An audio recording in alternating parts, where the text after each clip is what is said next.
Magandang umaga, grade 3. Magandang umaga rin po! Manatiling nakatayo ang lahat para sa ating panalangin na pangungunahan ni Cyrene.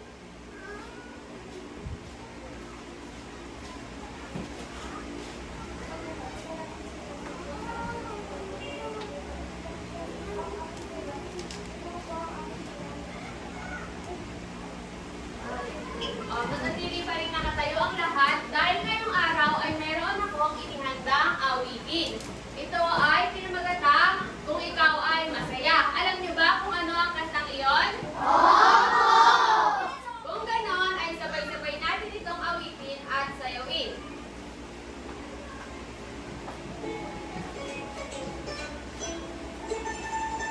Hiraya!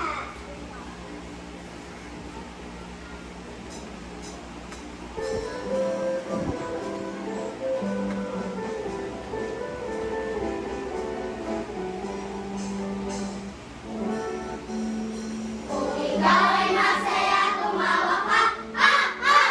Kung ikaw ay masaya, tumawa ka, ah, ah! Kung ikaw ay masaya, buhay mo ay sisigla. Kung ikaw ay masaya, tumawa ka, ah, ah! Ikaw ay masaya, pumalakpak. Kung ikaw ay masaya, pumalakpak.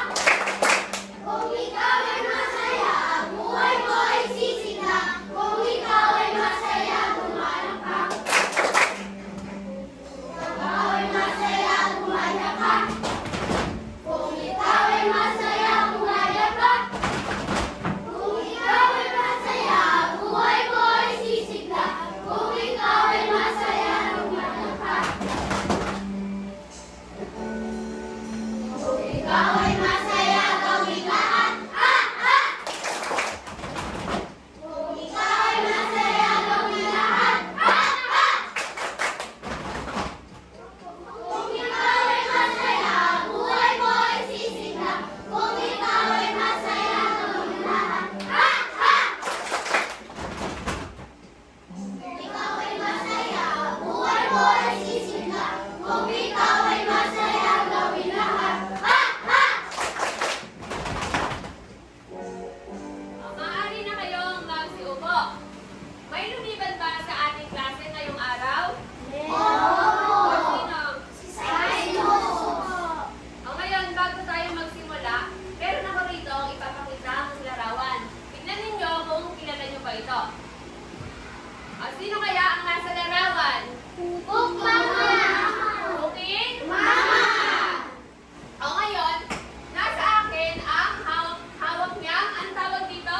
Kaldero! Kaldero. Ang kalderong ito ay naglalaman ng iba't ibang kagamitang ating gagamitin mamaya. Kagaya na lang ng mga larawang ito. Ngayon, kinakailangan ninyong tukuyin kung ano ba ang ginagawa ng mga nasa larawan. Malinaw ba? Opo! O, para sa unang larawan. Kumakain! Naliligo! Nagluto! Naghugas! Nagsusuklay! Nagtuturash! Magaling! Ngayon naman, balikan natin kung ano ba ang ating tinalakay noong nakaraang araw. Ano nga ulit ang ating tinalakay noong nakaraang araw? Cyrene, hudyat sa pag-iisa-isa. Para malaman kung talaga bang nakinig kayo sa ating naging talakayan noong nakaraang araw, ay meron akong inihandang laro. Ito ay tinatawag na Hep Hep Hooray. Alam niyo ba kung paano gawin yon? Opo! Kung ganun, magsitayo nga ang lahat at gawin. O, sabay-sabay. Hep, hep! Hooray! Isa pa. Hep, hep! Hooray! Basahin ang panuto para sa ating gagawin. JC. Gawin ang kilos na hepe kung ang pangusap ay tama at hooray naman pinibigay. O, sabi dito, kapag ang pangungusap ay tama, ang gagawin yung action at sasabihin ay hep, hep. Kapag naman mali ay hooray. Babasahin ko ang pangungusap, tsaka nyo gagawin. Malinaw. Number 1. Ang pag-iisa-isa ay tumutukoy sa listahan ng idea. Ulit, hindi ko nga kasi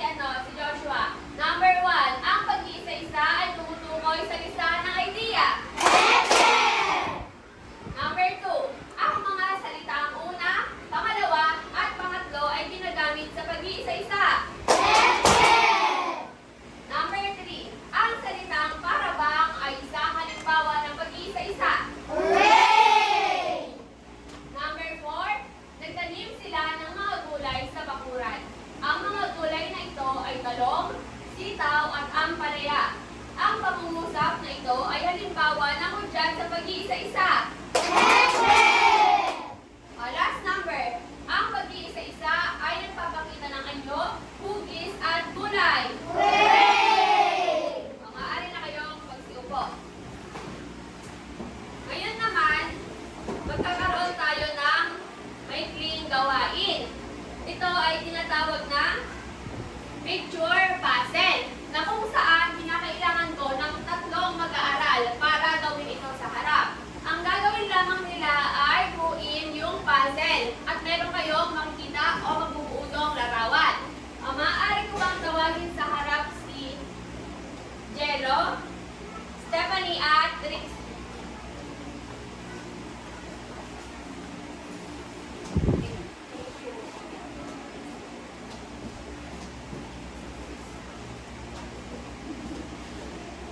Dito kayo.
Ngayon, tumingin dito.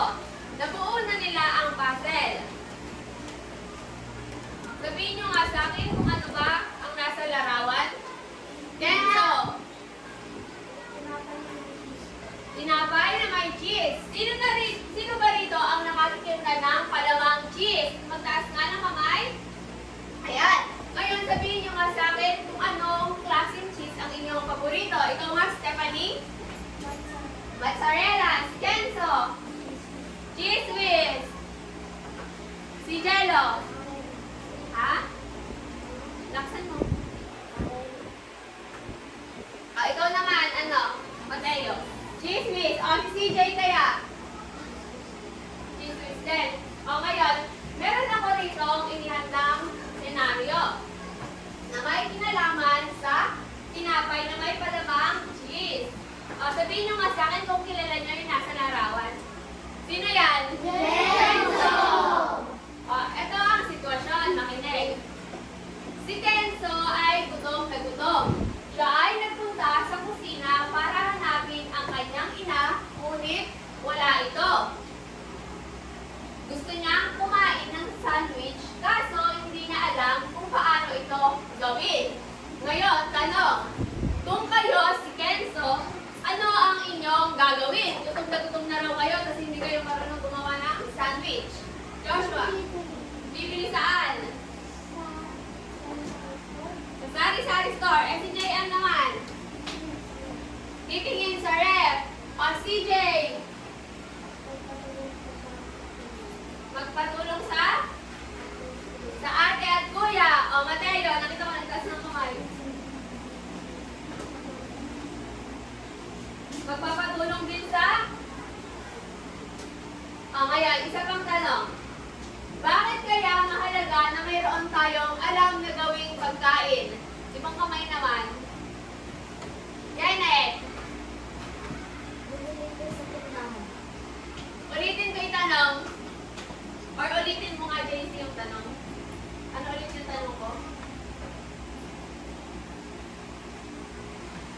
sino nakarinig ng tanong? Cyrene, ulitin mo nga kay Kenneth.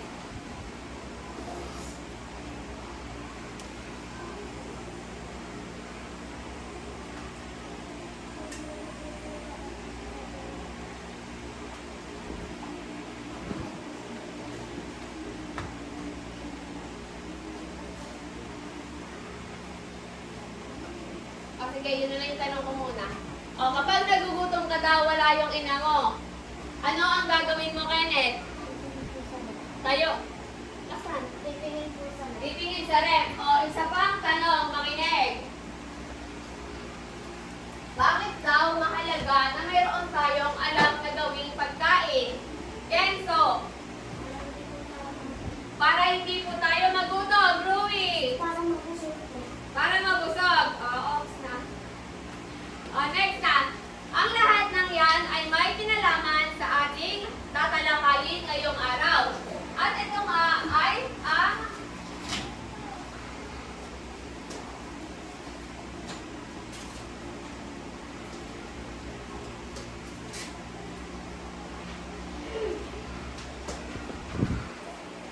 hudyat sa pagsusunod-sunod. Ano nga ulit ang ating pag-aaralan ngayong araw? Hudyat sa susunod-sunod. Ulit, hindi sabay-sabay. Hudyat sa susunod-sunod. O ngayon, meron dito mga katanungang ating sasagutin mamaya sa oras ng ating talakayan. Pakipasa nga ang number 1. Number 1, Jana.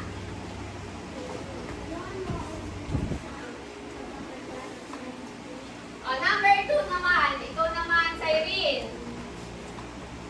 Ano ang unang hakbang sa paggawa ng sandwich? Number 3, Jewel. Ano ang ikalawang hakbang sa paggawa ng sandwich? Number 4, Jello. Ano ang ikatlong hakbang sa paggawa ng sandwich? O number 5, ikaw nga, JM. Ano ang huling hakbang sa paggawa ng sandwich? Ang pagkayari niyan, magtatawag naman ako ng isang mag-aaral para pumunta dito sa harapan.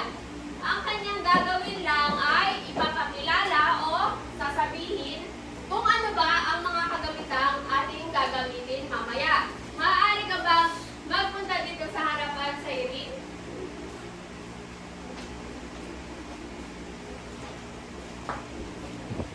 Ating gagamitin ay sinapay, kutsara, at Salamat.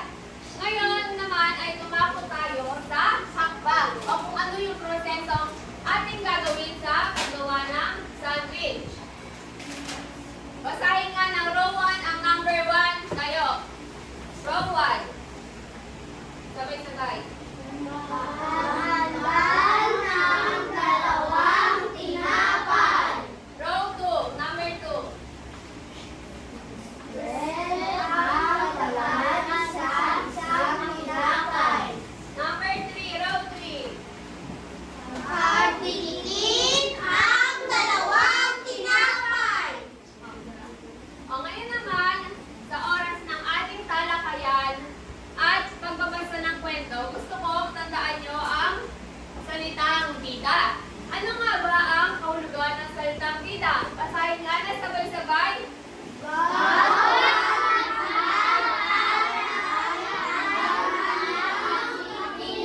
At matuto.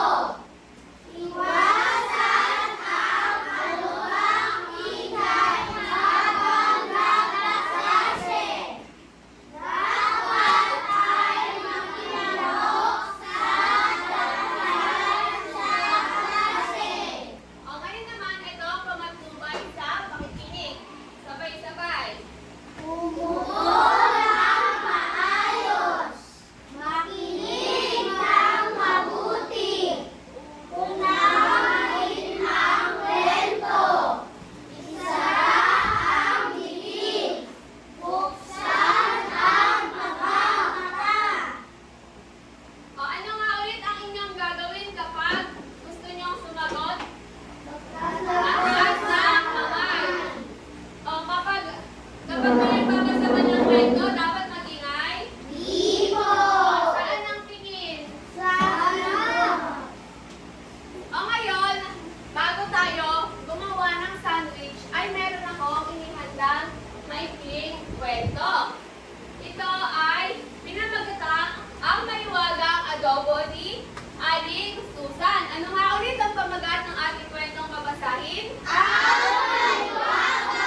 masayang tanong niya. O anak, paborito mo iyan, kaya pinaghandaan ko. Sagot ng ina na may ngiti sa labi. Nagbihis na si Ben at naghanda na nang makakain si Aling Susan. Sabay silang kumain sa hapagkainan. At sa bawat subo ni Ben, dama niya ang pagmamahal ng kanyang ina. O, naintindihan niyo ba yung kwento? Ano nga ulit ang pamagat ng ating kwentong binasa? Ang may wagang, O, sige, si Joshua, tayo. ang wagang adobo ni Aling Susan. O, sino-sino ang tauhan sa kwentong ating binasa? Kenneth? Ben at Susan. Ate? Ben Ben at? Susan. Paano niya si Susan? Mama ko. Mama. O, si Ben at si Aling Susan. O, ngayon, ano nga ulit yung pagkain o ulam na niluto ni Aling Susan? Kenzo? Adobo po. Adobo. Sino ba rito ang nakatikim na ng adobo? O, CJ. Sino ang madalas magluto ng adobo sa inyong bahay? Si Kuya. O, kila ano naman? Kila Mateo. Si Mama. Kila Aisen naman kaya? Si Mama, si JB. Si Papa. Isa pang, sige, si Wen. Si Papa din. Isa pang tanong. Kung kayo ang magluluto ng isang putahe o ulam, ano ito at galingan ninyo ibibigay? Si Trixie nga. Sinigang. Kanino mo ibibigay ang sinigang mo? Kay nanay. Si ano naman kaya? Si Raven. Ano na luluto mong ulam? Sinigang din. Kanino mo ibibigay? Sa kapitbahay? Bakit sa kapitbahay? Ikaw naman, Stephanie. Tinola. Kanino mo ibibigay ang tinola? Sa lahat ng pamilya. Joshua. Spaghetti. Kanino mo ibibigay ang spaghetti? Sa nanay niya daw. Makinig na. Dito na ang timin. Bago pa tayo gumawa ng sandwich, magkakaroon tayo ng isang gawain na may kinalaman sa story. Para makita kung talaga bang nakinig kayo sa aking binasa.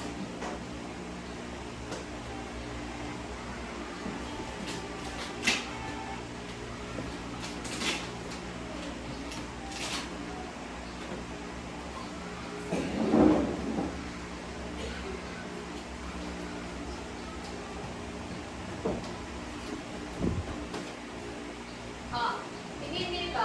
Ang mga larawang ito ay nakita niyo na kanina dun sa libro. Ang kinakailangan nyo lang gawin ay pagsunod-sunodin ang pangyayari. Nanumberan nyo ng 1 to 5. Wala pa ako sinasabi, nakataas na ang kamay. Nanumberan nyo ng 1 to 5. Sino ang gustong sumagot sa number 1? Kenneth.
palaman. Ang una natin gagawin ay una, kumuha ng dalawang tinapay. Kasunod ay kumuha ng kutsara at buksan ang palaman. Pagkatapos, lagyan ng palaman ang kutsara at ipahid ito sa tinapay.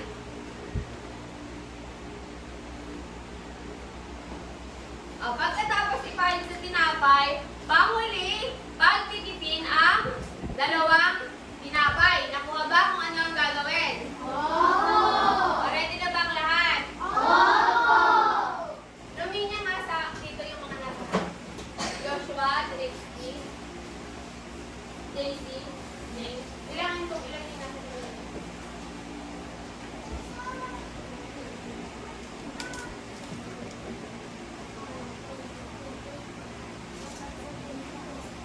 Wala mo na magpapamigay lang. Tatlo din. Next kay Trixie. Dalawa lang. Tatlo kayo. Ilan kayo anak?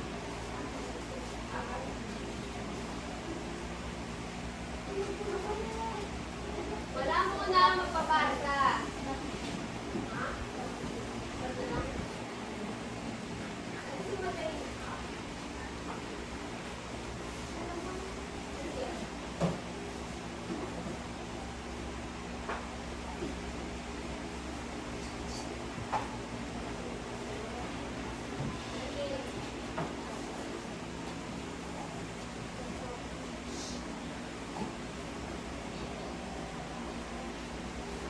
Ipasa na sa likod. Wala muna magbubukas, wala muna ang gagawa.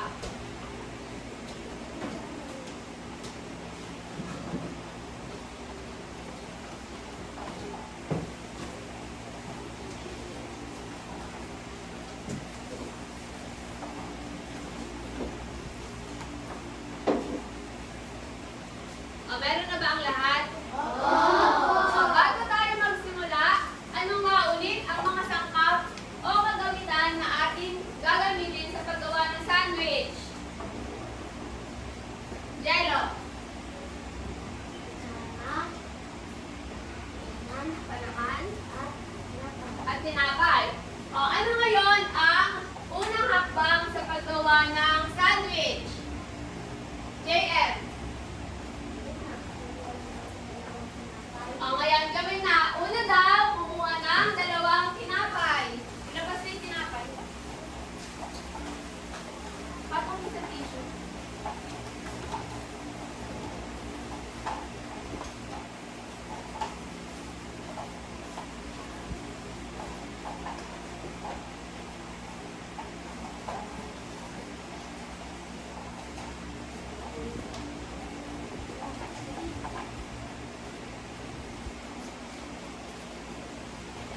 Ngayon, ano naman ang ikalawang hakbang sa paggawa ng sandwich? Sa Irene. Tunga ng?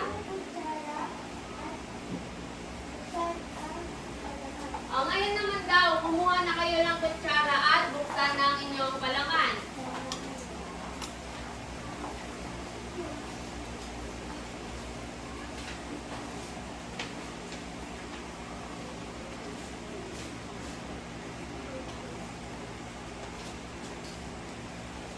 Ano naman ang ikatlong hakbang sa paggawa ng sandwich?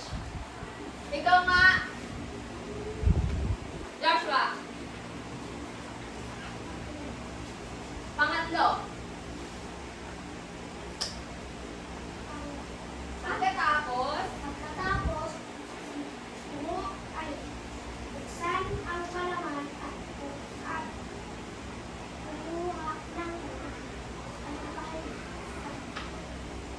Ulitin ko. Pagkatapos, kumuha ng palaman at ipahid sa tinapay.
Yarina?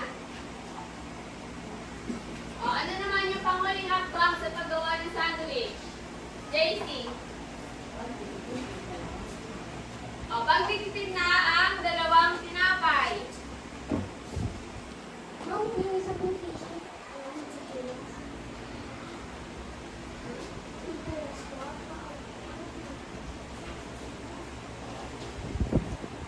O, Yarina?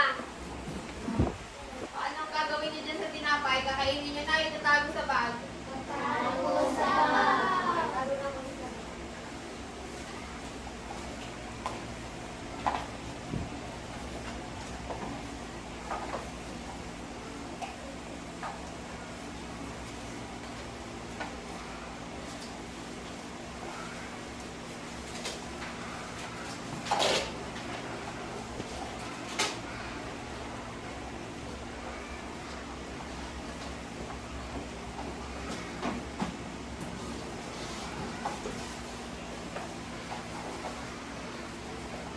Mabilisan. Mabilisan.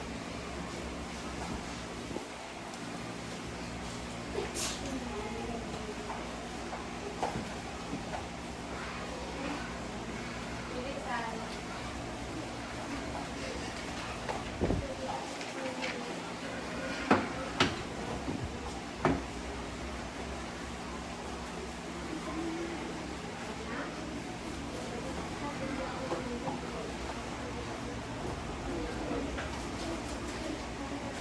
Okay na. O ngayon, yari na ako tapos kayo. Magtatawag na ako ng isang mag-aaral para sagutin ang mga tanong na ito habang ginagawa yung pagpapalaman sa tinapay. Maaari ka ba magpunta dito sa harapan, Casey? Gubat ko naman.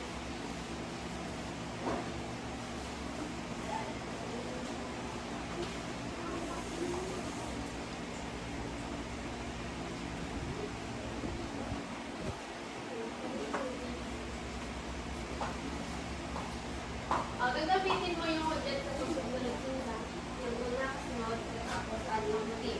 O, dito na ang tingin. Yellow. Bilisan dyan. Dito na ang tingin. Aisen. Tingin sa harapan. Oh. Ano ang sangkap sa panahanda ng sandwich? Ang kailanganin natin ay dalawang tinapay,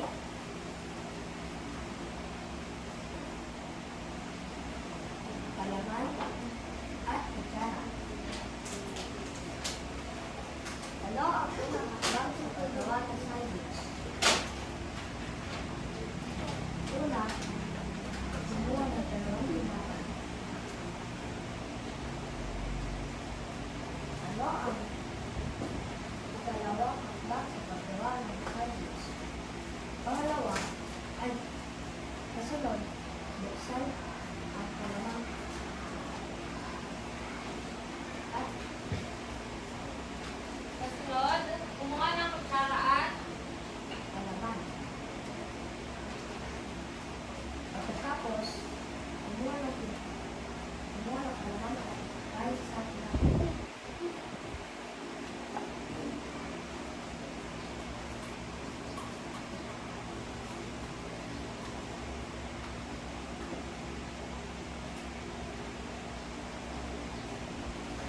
Ano ang huling hakbang sa paggawa ng sandwich? At panguling pagbibitin ang dalawang tinapay. O, bigyan nga natin ng sex bomb clap si Casey. Tayo. Sabay-sabay. 1, 2, 3. 1, 2, 3. Get out! O, upo ka na sa Casey. O, naintindihan niyo na kung paano gumawa ng sandwich. Opo! O, ngayon naman, gusto kong isulat ninyo dito sa may pisara kung ano ba yung mga steps na inyong ginawa. Number 1.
Trixie.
Ano ang panghuling hakbang? JP.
O ngayon, nakasulat na dito sa board yung mga hakbang. Napabasa niyo ba yung sulat nila? Opo. Basahin niyo yung number 1. Una, upuan ng dalawang tinapay. O ngayon, pakibunitan nga ang hudyat na ating ginamit sa pangungusap. Daisy.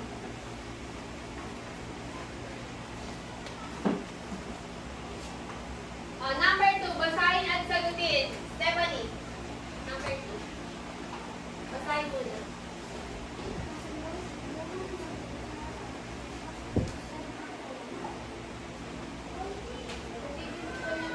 Bilugan na lang, bilugan.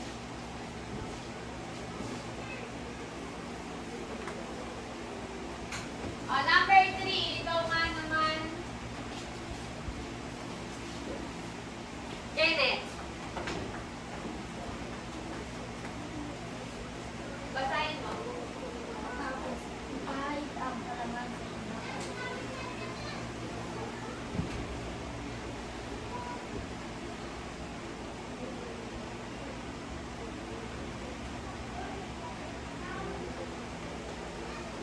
Number 4. Mateo, basahin at sagutan. Ang paglikti. Ang dalawang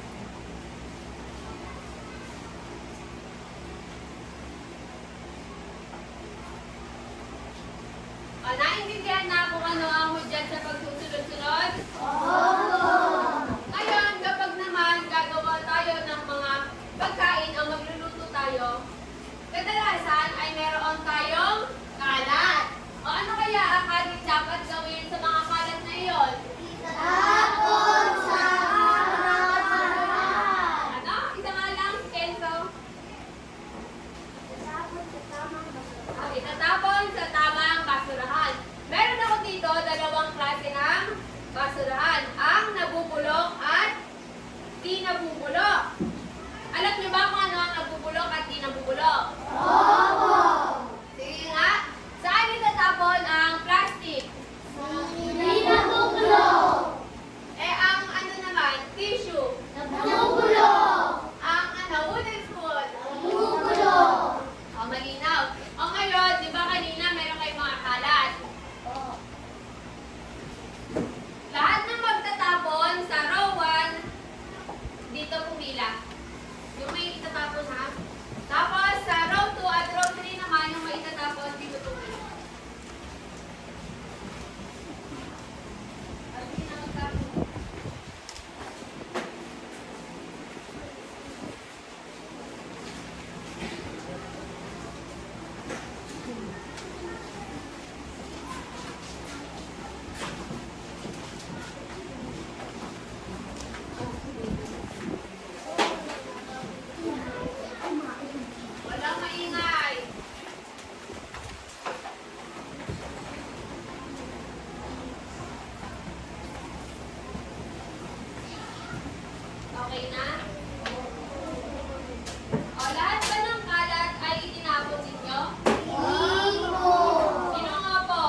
pwede pa natin i-recycle. Si Rui. Rui tayo. Plastic po. Plastic bottle. Bukod nga sa plastic bottle, saka yung pan. Ano pa? JC. Wooden spoon. Denso. Metal scraps. Metal scraps. Ano pa? Last two. Janet. Ano?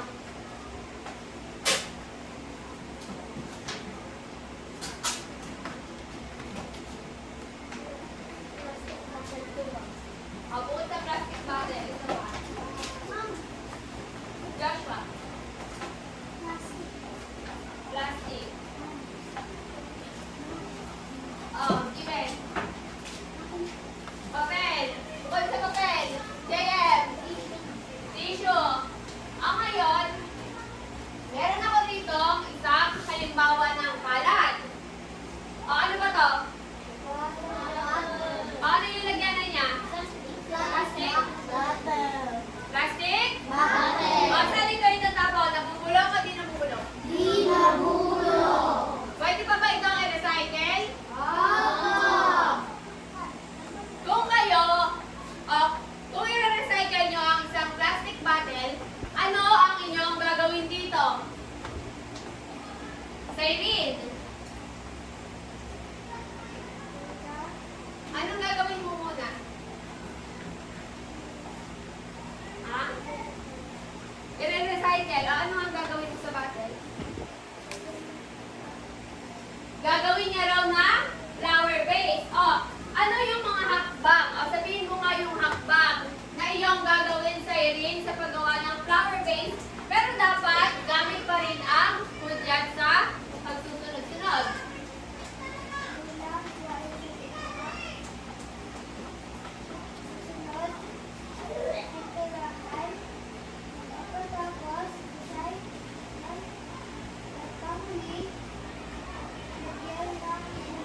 Lagyan ng tanim.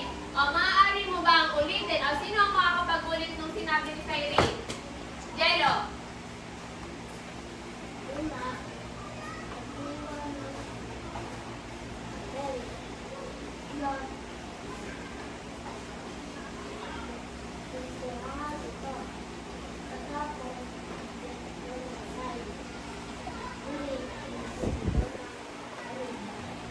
Naiintindihan na ba kung ano ang hudyat sa pagsusunod-sunod? Nakasabay? Nakasunod? Nakasabaw? Chicken? Nuggets? Ano nga ulit ang ating pinag-aralan ngayong araw? Ibang kamay naman. Ano ang ating pinag-aralan ngayong araw? Trixie? Hudyat sa pagsusunod-sunod. Ano-ano yung tahimik? Ano-ano yung mga hudyat o yung apat na hudyat na ating ginamit? JB?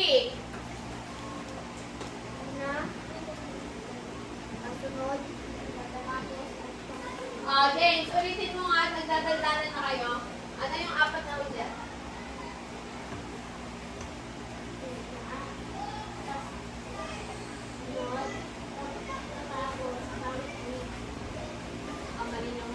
Ngayon naman, magkakaroon kayo ng pangkatang gawain. Na kung saan, naigrupo ko na kayo. Tandaan na, ang group 1, si Joshua, Raven, JM, Steph, at Jewel. Group 2, Rui, Kenneth, Cyrene, Jana, at Mateo. Group 3, Cyrus, Trixie, JB, James, at Jello. At ang group 4, JC, Kenzo, CJ, Aizen. Basahin na sabay-sabay ang basahin nga na row 1 yung unang bullet. Row 1 tayo. Sabay-sabay. Kailangan maging ng isang miyembro upang malaman kung ano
surat.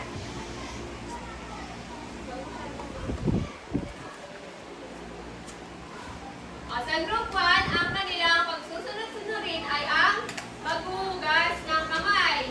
Group 2, Ruby.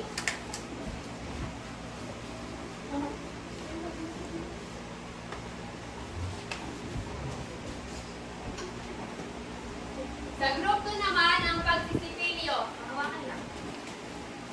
Group 3,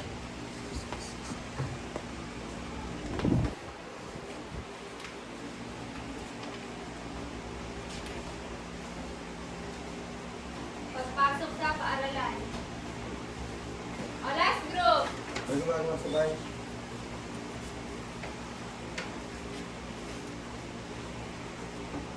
At sa group 4 ay ang paliligo. O, hawakan lang muna. Group 1, dito yung group 1. Tawagin ko ulit. Joshua, Raven, JM, Steph, at Jewel. Dito. 3 minutes lang kayo mag-brainstorm ha. O, group 2 dito. Rui, Kenneth, Cyrene, Jana, Mateo. Group 3 doon sa kabilang side. Cyrus, Trixie, JD, James, Jello. Ganyan si Cyrus. Group 4, JC, Kenzo, Aisen, CJ. Nakalili, anong group yung pagsisipilyo? Group 1. Ay, group 2. Dahan-dahan na. Pagpasok sa paaralan, sa kanina yun. Ano yan? Bakit hindi na din?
Magsisipilyo. Magsisipilyo.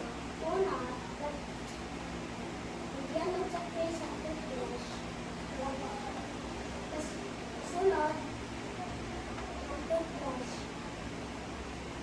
Pagkatapos, ang unod. At panghuli, hugasan ng toothbrush. Next naman ang group 3.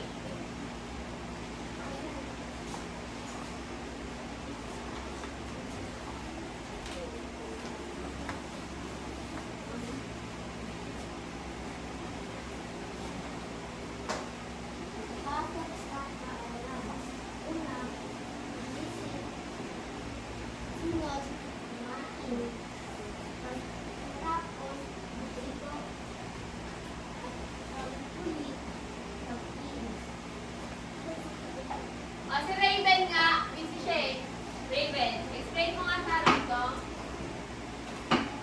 Gamit ang hudyat sa pagsusunod-sunod.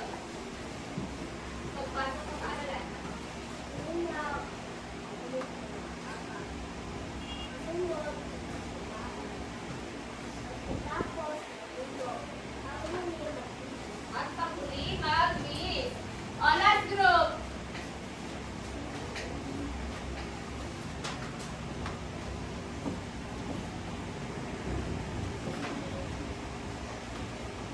Last group.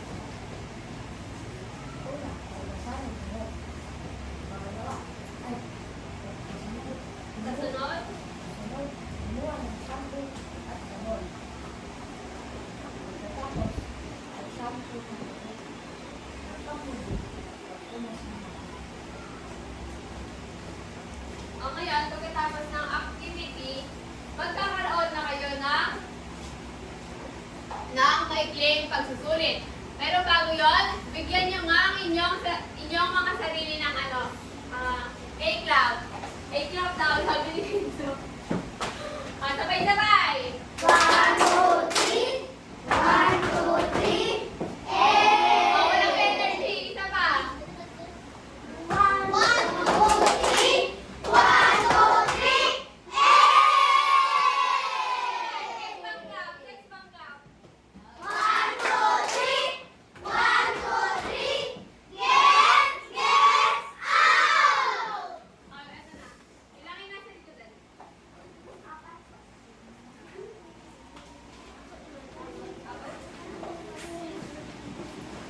Wag mo na ipasa. Ay, hindi ipasa na.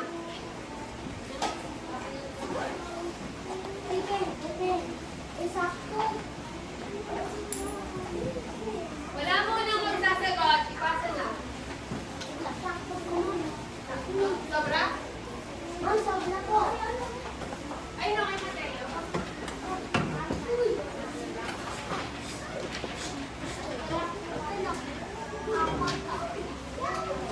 Wala nagdadaldalan.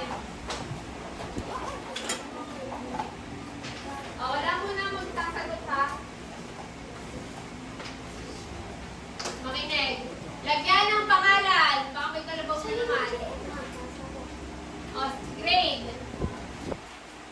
Anong date ngayon? Anong date ngayon? Euro 11. March 11.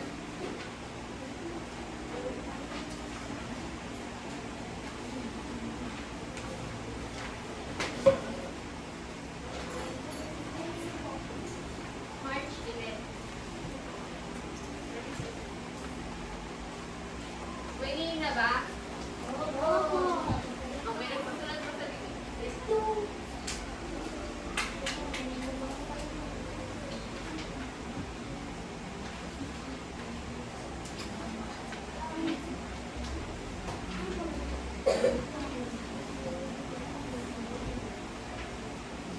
Okay na, makinig na. Isang beses ko lang i-explain yung gagawin. Ang sabi dito, panuto, ayusin ang mga pangyayari sa tamang paghuhugas ng kamay. Isulat ang numero 1 hanggang 5 sapat lang. Nanumberan nyo lang daw yung pagkakasunod-sunod. Yan sa papel, ng 1 to 5. Malinaw. Pasagutan na. 3 minutes lang, ha. Pag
anim.